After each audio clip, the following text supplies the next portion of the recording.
함께 말씀 보겠습니다. 이 시간 하나님께서 우리에게 주시는 말씀은 욥기 1장 12절로부터 22절까지의 말씀입니다.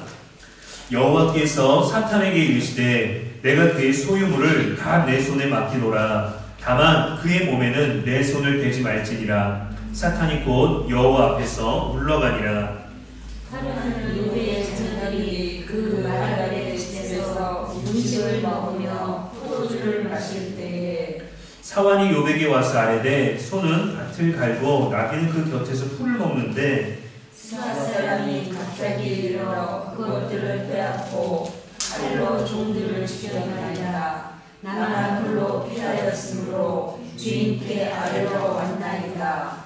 그가 아직 말하는 동안에 또 한 사람이 와서 아뢰되 하나님의 불이 하늘에서 떨어져서 양과 종들을 살라버렸나이다. 나만 홀로 피하였으므로 주인께 아뢰러 왔나이다. 그가 아직 말하는 동안에 또 한 사람이 와서 아뢰되 갈대아 사람이 새 무리를 지어 갑자기 낙타에게 달려들어 그것을 빼앗으며 칼로 종들을 죽였나이다. 나만 홀로 피하였으므로 주인께 아뢰러 왔나이다. 그가 아직 말하는 동안에 또 한 사람이 와서 아뢰되 주인의 자녀들이 그들의 마다들의 집에서 음식을 먹으며 포도주를 마시는데 거친 데에서 큰 바람이 와서 진대 모퉁이를 치매 그 청년들 위에 무너짐으로 그들이 죽었나이다. 나만 홀로 피하였으므로 주인께 아뢰러 왔나이다 한지라. 욥이 일어나 겉옷을 찢고 머리털을 밀고 땅에 엎드려 예배하며 이르되 내가 모태에서 알몸으로 나왔사온즉 또한 알몸이 그리로 돌아가올지라. 주신 이도 여호와시오 거두신 이도 여호와시오니 여호와의 이름이 찬송을 받으실지니라 하고 이 모든 일에 욥이 범죄하지 아니하고 하나님을 향하여 원망하지 아니하니라. 아멘. 이는 살아계신 우리 하나님의 말씀입니다. 오늘도 주의 전에 오신 이 시간에 함께 자리하신 여러분 모두를 주님의 이름으로 환영하고 축복합니다. 오늘은 날씨가 좀 많이 더웠죠. 또 예전에 비해서는 조금 늦게 더위가 찾아온 것 같고 5월 초까지 비가 많이 오면서 쌀쌀한 날씨가 계속되어졌는데 이제 본격적으로 여름이 오는 것 같습니다. 새벽에 왔을 때는 여기서 히터를 틀고 있어요. 춥지가 않더라고요. 1시간 정도 넘게 있으면. 근데 이제 낮에 왔을 때는 성정이 너무 시원해서 좋습니다. 역시 주의 전원들 좋은 곳인 것 같아요. 낮잠 자기에도 참으로 좋은 곳이고 참 괴로울 때 고고하고 비어있는 듯하지만 뭔가 우리들의 마음을 채워주는 듯한 영적인 하나님이 채우심이 있는 그 거룩한 성전, 그리고 그 성전된 몸으로 사시는 여러분 언제 어디서나 말씀과 기도로 충만하여지시길 주님의 이름으로 축복합니다. 이 시간 시련과 처신이라는 제목으로 말씀 전하겠습니다. 시련과 처신. 온전하고 정직하여 악에서 떠난 사람이 있습니다. 여러분은 스스로를 그렇게 평가하실 수 있는가요? 여러분은 온전하신지, 여러분은 악에서 떠났는지, 여러분은 하나님을 경외하고 있는지, 여러분은 정직하신지 다 해당되지 않으시나요? 이런 사람이 성경에도 있었고 지금 제 앞에도 계십니다. 그는 하나님의 자랑이었습니다. 하나님이 자랑하고 싶은 사람이었어요. 그런 사람이 있느냐? 그게 누구냐라고 말할 때 여기 있는 사람입니다. 이자입니다 라고 하나님도 직접, 사람뿐만이 아니라 하나님도 직접 말씀하실 만한 사람이 있었습니다. 성경에 등장하는 인물 욥이죠.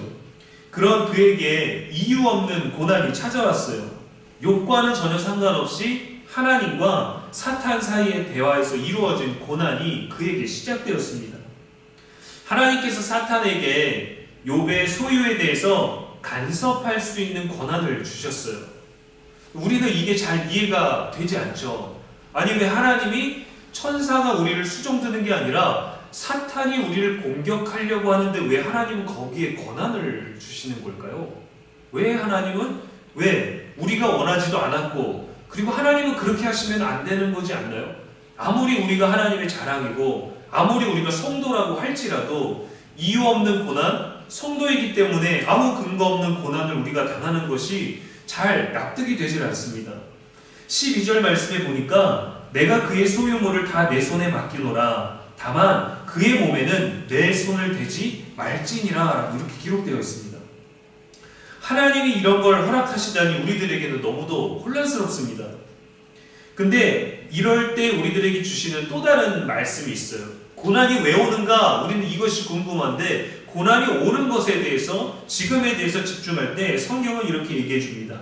고린도전서 10장 13절 말씀에 사람이 감당할 시험 밖에는 너희가 당한 것이 없나니 오직 하나님은 미쁘사 너희가 감당하지 못할 시험 당함을 허락하지 아니하시고 시험 당할 즈음에 또한 피할 길을 내사 너희로 능히 감당하게 하시느니라. 아멘. 이 말씀은 여러분 납득이 되시나요? 우리가 고난을 당하고 시험을 당하고 시련을 당하는데 너희가 감당하지 못할 건 주시지 않는다라는 겁니다. 너희가 다 피할 수 있는 것, 너희가 버틸 수 있는 것, 너희가 다 견뎌낼 수 있는 것들만을 주신다라고 말씀하고 있어요. 이 말씀도 아마 저와 여러분 모두가 좋아하는 구절일 겁니다. 그래서 고난을 당하면 감당할 수 있다고, 그래서 감당할 수 있는 걸 우리를 사랑하셔서 준다라고 하지만 그 사랑은 잘 이해가 되지 않죠. 여러분 불을 학습하고 물을 학습한다고 이거는 불이야 이건 물이야 라고 보여주지, 물에다가 빠뜨리고 불에다가 닿게 해갖고 아이에게 물과 불을 가르쳐주지 않아요. 위험한 방법으로 위험한 것들을 알려주지 않습니다. 위험한 것들은 멀리 있어서 접근하지 못하게 하는 상태로, 접촉하지 않은 상태로 우리가 그 위험성을 알려주려고 하죠. 사람의 호기심은 그것을 늘 뛰어넘기는 하지만 보호를 할 수 있는 권한을 가진 사람은 늘 그것과 위험한 것과는 거리를 두게끔 되어 있습니다. 그런데 하나님은 왜 우리들에게 이러한 것들을 허락하실까요? 또 이 말씀은 성도가 성도를 위로할 때에도 사용되는 말씀이죠. 아, 누구님 참 힘드시죠? 성도님 힘드시죠? 근데 하나님은 우리가 감당할 시험만 주세요. 그럼 그걸 애써, 아, 그렇죠, 그렇겠죠, 하나님이 뭐 절 사랑하시나 봐요 얘기는 하지만 잘 납득이 안 돼요. 정말 그거는 납득하기가 어렵습니다. 그래서 인간의 언어로, 인간의 지혜로는 거기에 답을 구할 수가 없는 것이죠. 막상 고난을 겪으면 크고 작음에 상관없이 힘이 듭니다. 감당할 수 없을 것 같아요. 피할 길을 보이지 않아요. 능히 이겨낼 수가 없을 것 같아요. 뭔가 이겨낼 방법, 피할 길이 있다 하더라도 내 눈에는, 내 감정에는, 내 상황에서는 그런 것들이 잘 보이지 않습니다. 우리가 느끼는 것과 말씀이 우리들에게 들려주는 것 사이에는 너무도 깊은 골이 있어요. 거리감이 너무도 멀리 떨어져 있습니다. 그러나 여러분, 우리의 느낌보다 말씀이 정확합니다. 말씀이 우리들에게 해주는 얘기가 훨씬 더 정확하고 언제나 확실한 것입니다. 가끔은 여성들의 촉은 정확하다, 예리하다라고 얘기하지 않습니까? 또 형사들의 촉도 날카롭다라고 하잖아요. 그리고 그 누구든 예리하든 둔하든 상관없이 불길한 예감은 빗나가는 법이 없다라고 우리가 하지 않습니다. 그래도 우리의 촉보다, 느낌보다, 우리의 날카로움과 예민함보다 하나님의 말씀이 늘 더 정확합니다. 말씀이 더 강범위하니까 여러분 말씀을 믿으십시오. 환난의 때 어떻게 하지, 그 얘기 가운데서 하나님이 우리에게 주셨던 약속을 늘 되새기셔야 돼요. 여러분, 고난과 환난, 염려 가운데 부정적이고 힘든 우리의 신앙과 일상을 흔드는 무언가들이 다가왔을 때 우리 일상과 우리들의 신앙을 버티게 해주는 것이 무엇이었느냐, 그때 드러나는 겁니다. 그때 말씀과 기도가 있어야 우리들의 일상에, 우리들의 신앙에 기도가, 말씀이 있었다라는 것을 우리가 확신할 수 있는 것이죠. 그렇다면 욥에게 찾아온 고난은 욥이 감당할 수 있는 것일까요? 욥은 과연 피할 길을 찾을 수 있을까요? 13절부터 욥의 고난이 시작됩니다. 욥의 자녀들이 마다들의 집에서 함께 먹고 마실 때 스바 사람들이 갑자기 와서 재산을 빼앗고 칼로 종들을 죽였어요. 발음도 참 그렇지만 여기서 이 스바 사람들은 아라비아 남서쪽의 그 대륙 가운데 가장 밑에 있는 지금의 예멘이 있는 곳입니다. 가장 끝에 있는, 가장 남쪽에 있는 위치한 나라인데 거기에서부터 사람들이 와서 이스라엘 그 땅까지 와서 동방 쪽으로 와서 피해를 주었다라는 거죠. 그리고 이어서는 엎친 데 덮친 격, 설상, 가상, 갈수록 태산인 상황이에요. 끔찍한 일들이 벌어졌습니다. 16절과 17절과 18절은 이렇게 시작합니다. 그가 아직 말하는 동안에, 그가 아직 말하는 동안에, 그가 아직 말하는 동안에. 뭔가 일이 하나 끝나고 그 다음 주, 그 다음 달 뭔가 좀 해소된 그 다음, 뭔가 조금 받아들이고 이 상황에 적응한 다음이 아니라 누군가 와서 말하고 있는데 자꾸 환난과 재앙들이 겹쳐서 오는 거예요. 불이 떨어져 양과 종들을 불살랐고, 갈대아 사람이 또 나타나서 낙타들을 빼앗고 칼로 사람을 죽였고, 마지막에는 큰 바람이 와서 집 내 모퉁이를 쳐서 자녀들이 10명이 다 죽었습니다. 욥은 그 사이에 할 수 있는 것도 없었고, 짐작 가는 것도 없었고, 누군가 알려주는 귀뜸도 없었어요. 이 모든 재앙이 한꺼번에 오는데 오래 걸리지 않았습니다. 생존자 한 명이 오고 또 생존자 한 명이 오고 한 명씩 와서 그 상태를 전해주는 거예요. 만약에 생존자가 아무도 없었다라고 한다면 재앙을 몰랐을지도 모르겠죠. 우리가 때로는 무소식이 희소식이다라고 하지만 이 일에 대해서, 자기 집안의 일에 대해서, 자녀들의 일에 대해서 모르는 건 더 괴로운 일인 거죠. 근데 이 모든 일들을 일어나는 순간순간 듣도록 했습니다. 근데 여러분 기억하십시오. 이렇게 재앙이 한꺼번에 다 몰려서 오는 것은 하나님이 의도하신 게 아니에요. 하나님이 계획하신 게 아닙니다. 지금 권한을 사탄에게 줬어요. 사탄이 우리를 공략하고 있는 방법이라는 겁니다. 욥은 모르지만 저와 여러분은 알죠. 욥의 1장에서 사탄과 천사와 하나님이 그 있는 자리에서 어떻게, 누구와 어떤 대화를 나눴는지, 여기서 이 재앙들이 어떻게 왔는지도 생각해 볼 만하겠지만 무엇들이 왔는지도 생각해야 됩니다. 자, 먼저 이방 땅에서 사람들이 찾아왔어요. 스바 사람들이라고 하죠. 이 사람들이 작정하고 저 시내산보다 훨씬 아래쪽에서부터 직접 공격하러 왔는지, 욥이라는 한 가문을, 나라도 아니라 욥이라는 한 집안을 쳐부수러 왔는지, 아니면 다른 곳을 지나가다가 또 그냥 눈에 보여서 도적질을 했는지 알 수 없지만 사탄도 저와 여러분을 공격할 때 얼마든지 우리 아닌 타인을 통해서 공격해 올 수 있다는 것입니다. 때론 우리가 타인이, 상대방이 우리들에게 굉장히 불친절하게 올 때가 있어요. 아무 근거 없이, 아무 이유 없이. 그냥 상대방의 기분이 나쁜 건데 그 사람이 우리들에게 불친절하게 대함으로 우리 기분도 나빠집니다. 서비스업 같은 거를 할 때 손님이나 누군가를 대항할 때 왔는데 친한 사람, 평소에 알던 사람이면 기분이 안 좋을 때 물을 수 있겠죠. 무슨 일 있으세요? 왜 그러세요? 얘기 좀 해보세요. 근데 전혀 일면일식도 없는 사람이 갑자기 나타나서 우리들에게 불친절하고 무례하고 참으로 못된 행동들을 한다면 그냥 우리는 그냥 이거는 그냥 지나가는 사람이야 되지 않아요. 나도 기분이 나빠져. 그러면 그 이후에 기분 나빠진 나 때문에 또 나에게 친절하기 위해서 오는 사람들에게 대해서 나도 경계하게 된다는 것입니다. 사탄이 우리들에게 오는 방법은 이런 거예요. 이거는 사람이 아니라 사탄처럼 느껴지고 사탄이 보냈는데 우리가 그런 것들을 전혀 눈치채지 못하죠.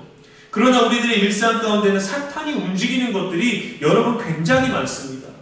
왜냐하면 우리를 천국을 바라보지 못하도록, 믿음을 지키지 못하도록, 우리가 잠깐 사랑의 사람이 아니라 하나님을 바라보는 사람이 아니라 감정을 바라보고 지금 내게 나타난 이 현상에 집중하게 만들기 위해서죠. 그래서 우리들의 감정이 무너지는 건 나 스스로 무너지기도 하지만 지금처럼 스바 사람, 전혀 예상 외에 만날 이유도 없을 것 같은 사람이 와서 물리적으로 외부의 존재들과의 직접적인 접촉으로 인해서 우리를 무너뜨린다는 겁니다. 사탄도 그렇게 할 수 있다는 거예요. 해외에 있는 사람, 주변에 있는 사람, 지나가는 사람을 통해서도 우리를, 마음을, 생각을, 감정을 무너뜨릴 수 있다는 겁니다. 그리고 하늘에서 불이 떨어졌습니다. 소돔과 고모라의 심판 때 하나님이 내리신 심판의 방법이죠. 사탄도 동일하게 능력을 행할 수 있다는 거예요. 마지막으로는 큰 바람을 일으켰죠. 요나가 하나님을 피해 달아날 때 큰 폭풍을 내리셨습니다. 자연도 움직일 수 있는 것을 알 수 있죠. 재앙들을 보면서 사탄도 충분히 하나님처럼 보일 수 있는 능력들을 행할 수 있다라는 것을 우리가 기억해야 돼요. 예수님께서 광야에서 시험 받으실 때도 사탄은 예수님께 터무니없는 것들을 요구하셨지만, 근데 그 터무니없는 것들이 정당한 것처럼 느껴지게 하는 방법은 뭐였냐면 구약에 있는 말씀들을 사용했다라는 겁니다. 성전에서 떨어지면 너를 받들리라 했다. 천사들이 너를 수종들리라 했다. 근데 예수님은 또 말씀으로 그것에 대항하셨죠. 전혀 속지 않을 것으로 우리를 미혹하는 게 아니라 우리가 전혀 의심할 수 없는 것으로 우리를 무너뜨립니다. 전혀 예상하지 않았던 것으로 우리의 머리와 마음을 쿵 때리는 거예요. 그러면 우리는 그 순간에 울림을 견딜 수가 없어서 무너지게 되는 거죠. 사기는 당하는 사람들이 여러분 바보입니까? 아닙니다. 그만큼 치밀하고 정보나 아는 것들이 혹할 만큼 정확하고 교묘하기 때문에 속는 거예요. 속이기 위해서 다가가기 때문에 그들은 더 철저하게 준비합니다. 그래서 우리는 때로 오해할 수 있어요.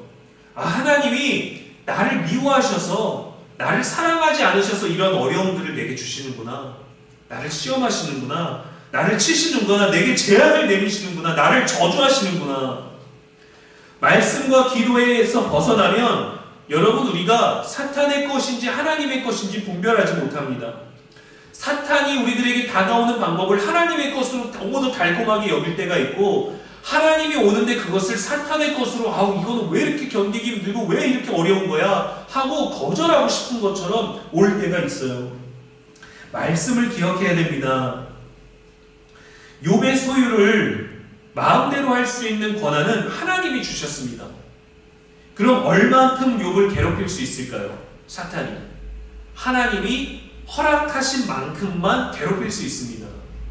권한은 줬지만 사탄은 그 능력이 없었다라는 거예요. 그 권한이 없었다라는 거예요. 우리를 해할 수 있는 권한이 아예 없었다라는 거예요. 미혹할 수 있고 우리를 유혹할 수 있고 우리 스스로 잘못된 것들을 선택하게 할 수는 있지만 우리를 아무 근거 없이 아무 이유 없이 우리를 칠 수는 없다라는 겁니다. 욥에게 이 일이 일어난 건 하나님이 허락하셨기 때문인 거죠. 그래서 사탄은 자기 마음대로가 아니라 하나님이 허락해 주신 만큼만 욥을 괴롭힐 수 있는 겁니다. 그래서 고린도전서 10장 13절 말씀에 사람이 감당할 시험밖에는 주시지 않는다라고 하신 거죠. 너무도 거대하고 너무도 힘든 시험인 것 같지만 말씀을 기억해야 됩니다. 하나님은 우리가 감당하지 못할 시험 당함을 허락하지 아니하신다는 겁니다. 허락하지 아니하신다. 아무리 사탄이 우리 인생을 쳐부시고 우리를 무너뜨리고 싶어도 하나님의 허락 없이는 우리를 시험하지 못한다라는 거예요. 과연 그렇다면 이 재앙들은 욥이 감당할 수 있을 것인가? 고난과 시련의 현실을 그대로 받아들이면 사실 우리가 할 수 있는 건 여러분 절망밖에 없습니다. 그런데 하나님은 이러한 절망에 빠진 사람을 탓하지 않으세요. 절대 탓하지 않으십니다.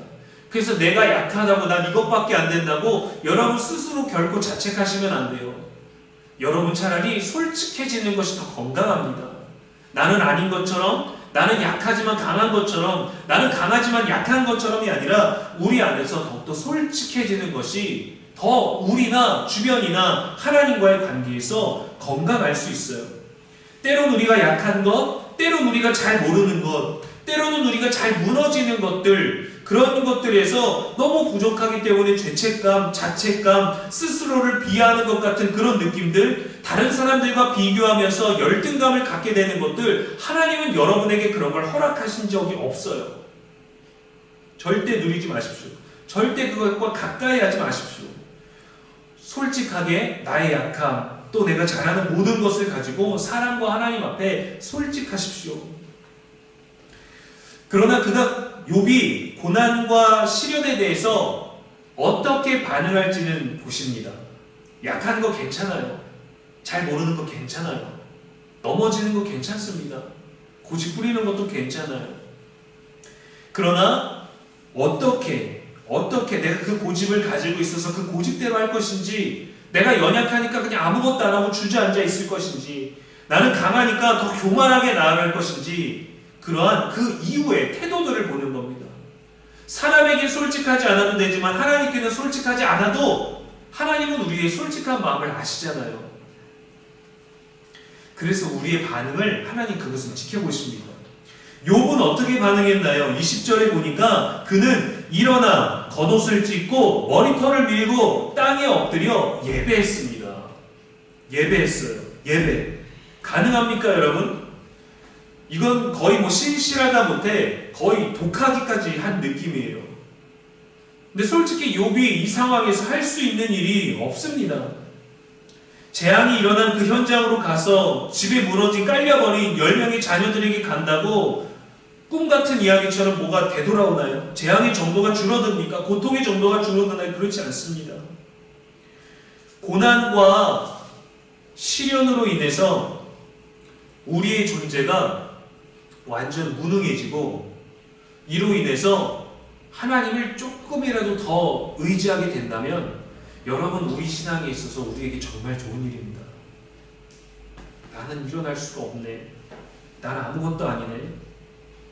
기도해야 되겠다. 하나님을 믿어야 되겠다. 우리의 연약함 때문에 하나님께 조금이라도 바라보고 가까워지고 고백할 수 있게 된다면 저와 여러분의 신앙의 인생에 정말 좋은 일이에요. 우리가 자아가 죽는다라는 표현을 사용하지 않습니까? 내 고집, 내 자아, 내 주장, 내 기준, 내 감정 살아있으면 안 된다라고 하지만 그 고집 부리면 안 된다라고 하지만 잘 안 되잖아요. 때로는 그게 우리 존재를 대변해 주기도 합니다. 후회하고 뉘우치고 깨닫고 해도 내 자존심, 내 의 죽이는 거 잘 안 되잖아요.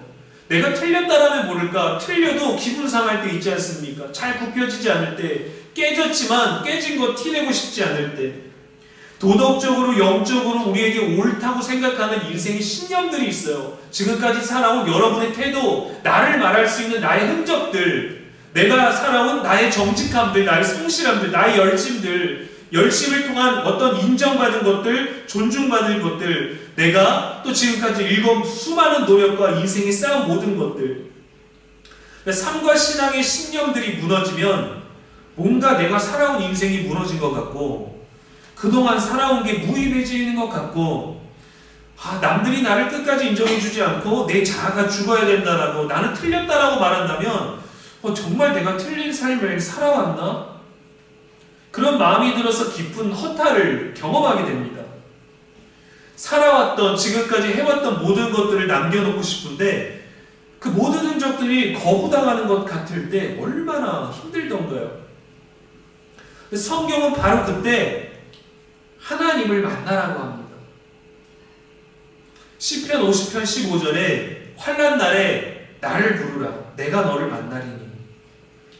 이 어려운 때 우리가 불러서 우리를 만난다라는 표현을 해주시는 분은 하나님밖에 없어요. 성경밖에 없습니다. 누군가에게 도움을 요청해야 될 것 같은 상황, 누군가에게 도움을 줘야 될 것 같은 상황, 현실에서는 사실 서로가 고난에 대해서 불편함을 느끼기도 해요.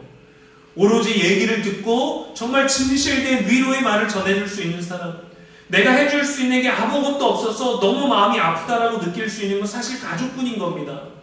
근데 그것을 뛰어넘는 정말 우리를 도우실 수 있는 분을 만나라고 하는데 그 환난 날에 고난 때 시련 때에 우리 하나님을 만나시라는 거예요. 하나님은 어떤 방법으로든 우리를 만나길 원하시거든요. 사탄에게 우리를 공격할 수 있는 것을 허락하셨지만 감당할 수 있는 만큼 허락하셨지만 그 사탄 때문에 우리가 재앙을 당할지라도 우리가 만나는 건 사탄이 아니라 하나님이에요. 그가 움직인 것도 하나님의 권한에 의해서였기 때문에 욥에게 일어난 재앙, 그보다 더하거나 덜하거나 하는 각자의 고난과 시련들이 우리들에게 있지 않습니까? 아마 우리는 왜 고난이 오는가 이것을 알고자 했다가 고난과 시련 앞에서 우리의 믿음은 무엇을 행하고 있는가? 이것에서 고난의 본질을 알게 될 것입니다. 고난이 내게 왔는데 왜 오는가가 아니라 이 고난 앞에서 나의 믿음은 무엇을 해야 될까? 환난 날에 나를 부르라. 내가 너를 만나리니. 욥에게 온 고난은 나보다 심하네 하면서 스스로 위로받을 수도 있습니다. 그래, 저런 고난도 있는데, 하지만 그것으로 내 고난이 가벼워지지는 않아요. 반대로 차라리 욥의 고난이 낫겠다, 내 시련은 욥보다도 가혹하다 여길 수도 있습니다. 그렇게 느낄 수도 있습니다. 남들보다 더 강한 고난의 난이도를 자랑한다고 제일 불쌍한 사람이 되면 뭐 하겠습니까? 더 나아지는 게 있나요? 어쩔 수 없어. 어떡하겠어. 이 외에 우리가 무슨 말을 할 수 있겠습니까? 우리는 왜 이런 고난이 욥에게 왔느냐, 내게 왔느냐가 아니라 고난이 왔는데 나의 믿음은 무엇을 하라고 하는가, 이것을 생각해야 됩니다. 나의 믿음은 이때에 어떤 것인가를 알게 되는 것이에요.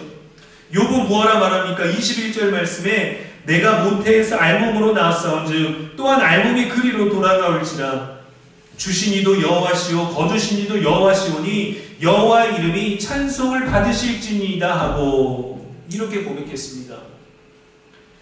정말 대단한 고백이죠. 제3자가 돼서 객관적으로 다른 인생 차원에서 이 인생을 바라본다면 그래, 충분히 철학적이고 신앙적인 독백이라고 생각할 수 있을 겁니다. 그런데 여러분이 21절의 욥의 고백은요, 잃었기 때문이 아니라 모든 것을 가졌을 때에도 우리가 할 수 있는 믿음의 고백이어야 합니다. 많이 가졌기 때문에 받으실 분도 하나님이시고 주신 분도 하나님이십니다가 아니라 우리가 다 잃었을 때에도 거두실 분도 하나님이시고 주셨던 분도 하나님이십니다. 이 고백을 할 수 있어야 돼요. 우리의 건강에 대해서도 소유에 대해서도. 욥의 믿음이 대단한 것은 한 인생이 당할 수 있는 가장 극한의 고난 속에서의 고백이었기 때문이죠. 우리의 상황과 전혀 상관없이 하나님은 모든 것을 주셨고, 그래서 모든 것을 거두어 가셔도 우리의 믿음은 주님이 옳습니다. 주님 뜻대로 하십시오. 이렇게 돼야 되는 거죠.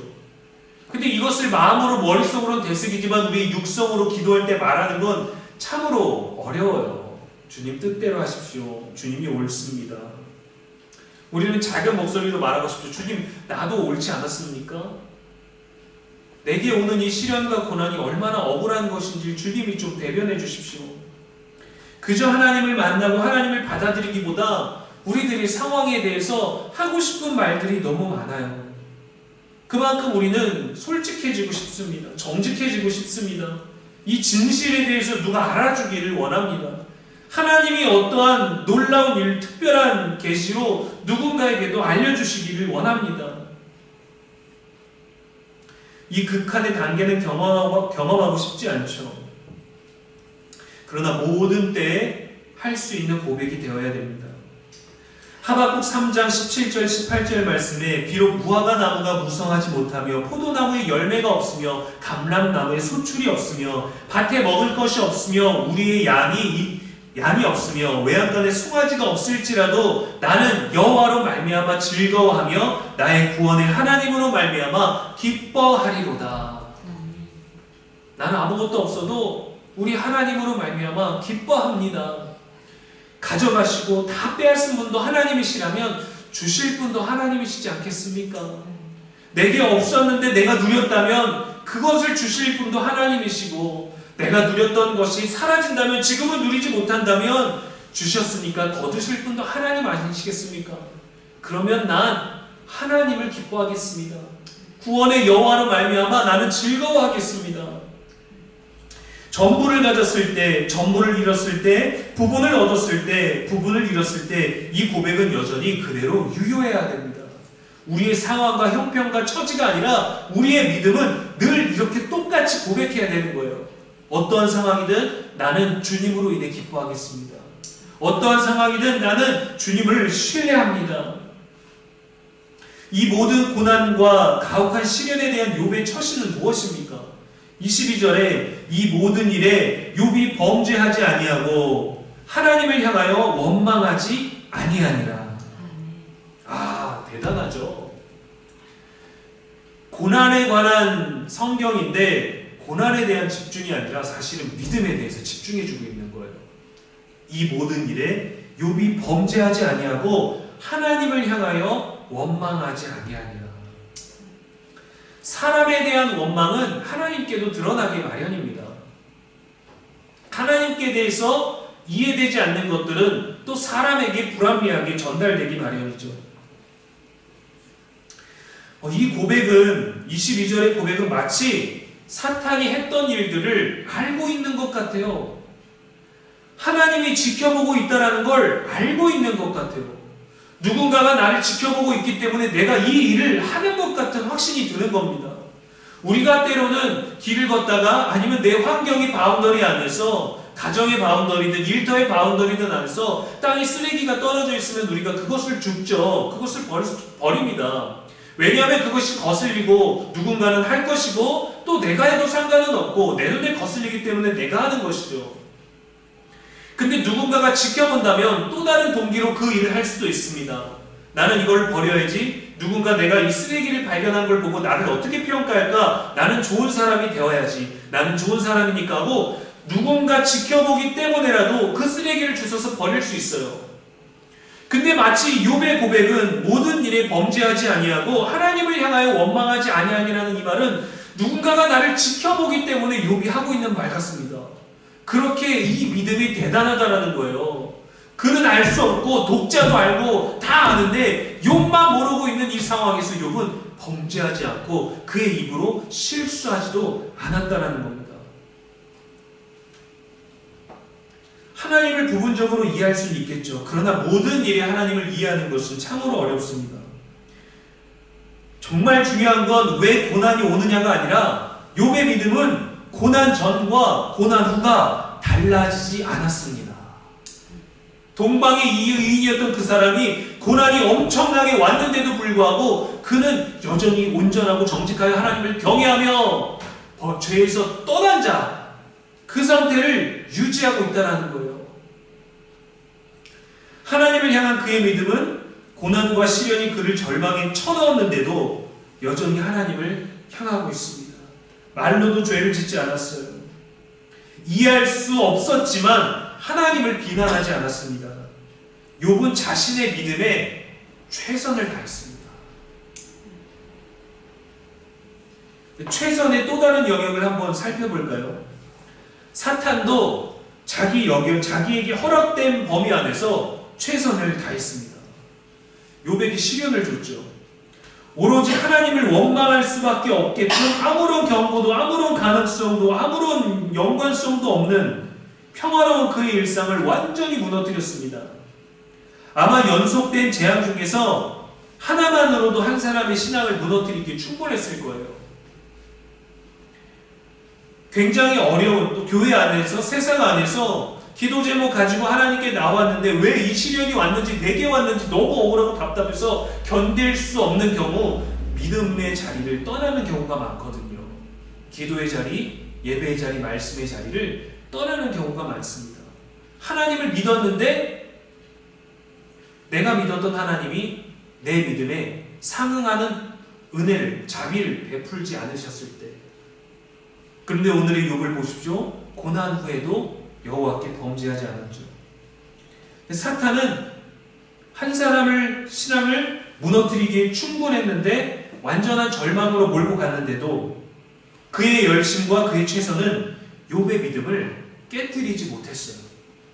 그래서 하나님이 사탄에게 고난을 줬던 거죠.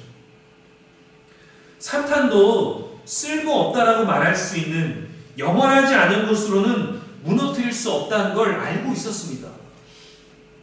소유가 사라지는 것, 재앙이 일어나는 것, 그 어떤 일부로는 한 사람의 믿음과 인생이 쉽게 무너지지 않을 것을 알기 때문에 사탄도 최선을 다해서 욥을 공격한 거예요.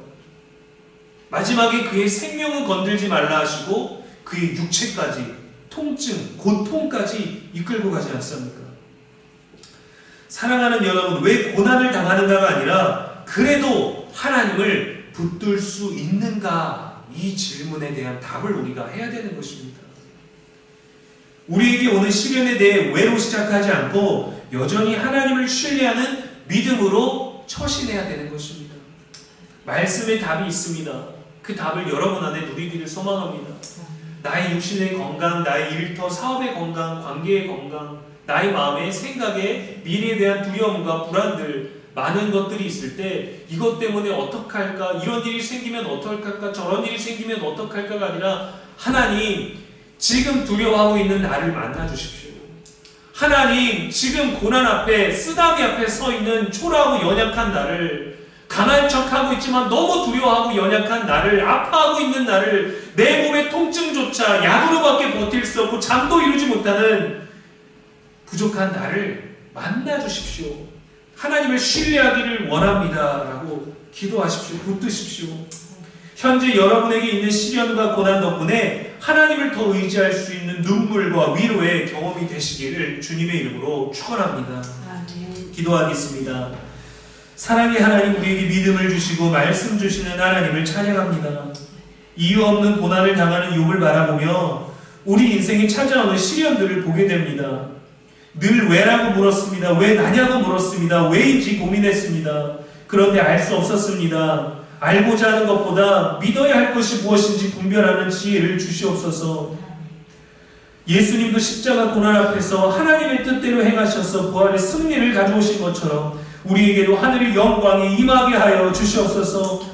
감당할 시험밖에 주시지 않으신다 하셨습니다. 주신 이도 여호와라 했습니다. 거두실 이도 주님이라 하셨습니다. 우리도 그와 같이 고백하기를 원합니다. 성령이 우리를 주장하셔서 고난 앞에서 거룩한 처신으로 하나님을 의지하는 믿음을 주시옵소서. 세상 흔들리고 사람들 주를 떠나도 우리는 주님을 신뢰하는 믿음을 주시옵소서. 우리의 영원한 소망이 되시는 예수님의 이름으로 기도합니다. 아멘.